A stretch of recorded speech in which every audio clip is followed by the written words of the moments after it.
안녕하세요. 안트기자의 밀트레 입사 코리아입니다. 지난 15일 헤럴드 경제에서 사우디에 K2 전차를 수출했다는 뉴스를 발표했습니다.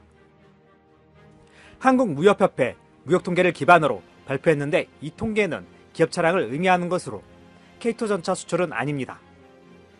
한화가 사우디에 타이곤 장갑차 30대를 수출했는데 수출의 카테고리를 보고 잘못 판단한 오보로 보입니다. 하지만 한화가 사우디에 타이곤 장갑차 수출 외에도 K2 전차 수출 가능성은 열려있는 상태입니다. 오늘은 한국산 무기의 큰손 중 하나인 사우디에 대한 K2 전차와 타이곤 장갑차 수출에 대해 분석해보는 시간을 가져볼까 합니다. 사우디가 K2 전차를 샀다고? 한화 타이곤 장갑차 수출. 헤럴드 경제는 사우디에 K2 전차가 수출되었다고 단독성 기사를 발표했습니다. 지난 15일 한국무역협회 무역통계에 따르면 지난해 한국이 사우디에 수출한 전차와 그 밖의 장갑 차량의 규모는 한화로 약 1690억 원이라고 밝혔습니다. 이는 전년 대비 7배 가까이 늘어난 규모라고 밝혔습니다. 계약 규모, 단가 등을 고려하면 제대로 된 사우디 기갑 차량 수출이 지난해 처음 이루어진 것이라는 분석을 냈습니다. 현재까지 공식적으로 한국이 전차를 수출한 사례는 폴란드가 유일하고 사우디는 구체적인 발표된 수출 건은 없으며 이에 대해 방위사업청 관계자는 사우디 측 요청으로 세부 사항은 비공개 사안이라고 설명했습니다. 이를 기반으로 헤럴드 경제는 폴란드에 이어 사우디가 두 번째 수출국이라고 기사를 썼습니다. 그러나 이것은 사실이 아닌 것으로 보입니다. 무역협회 통계에 잡힌 카테고리는 전차와 그 밖의 장갑차라는 카테고리인데 이는 기업 차량 전체를 말합니다. 앞에 전차라는 단어에 잘못 해석한 것으로 보입니다. 사우디 수출에 성공한 것은 한화의 타이곤 장갑차일 것입니다.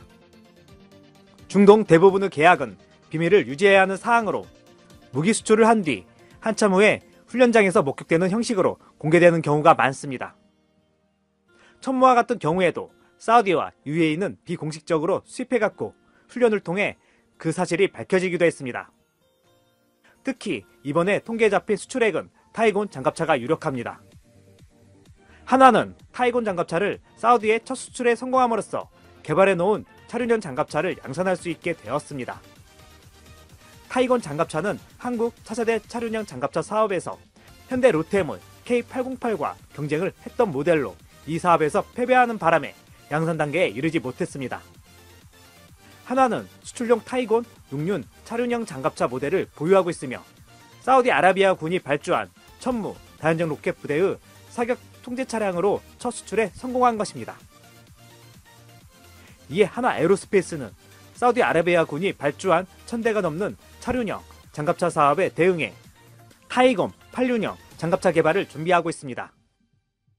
타이곤 장갑차는 국내 채용되지 못해 양산을 못했다가 사우디에 수출 성공하면서 생산을 시작했지만 해외에서는 높은 평가를 받고 있는 장갑차입니다.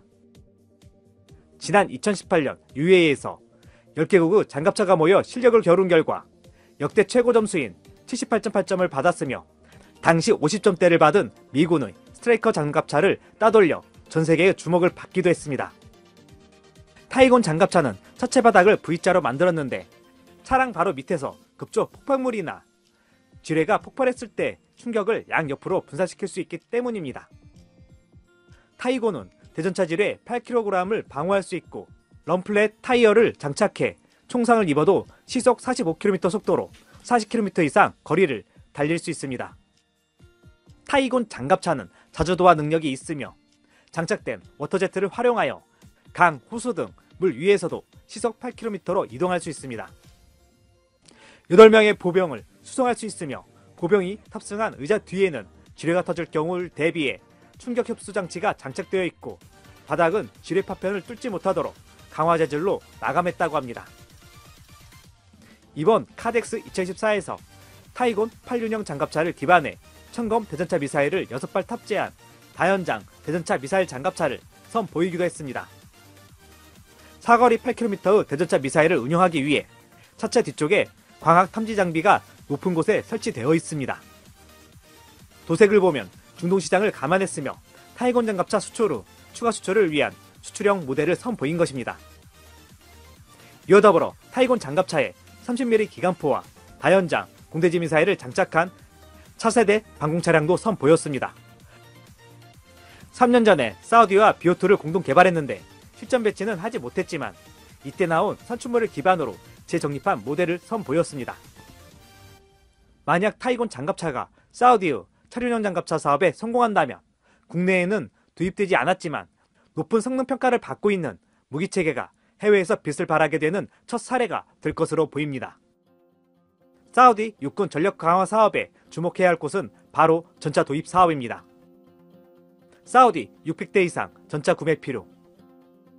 사우디는 현재 M1A2 전차 570여 대와 M60A3 전차 660여 대를 운영 중에 있습니다. 당장 M60A3 전차에 대한 교체가 필요로 하며 장기적으로는 M1A2 전차 교체도 고려해야 하는 상황입니다.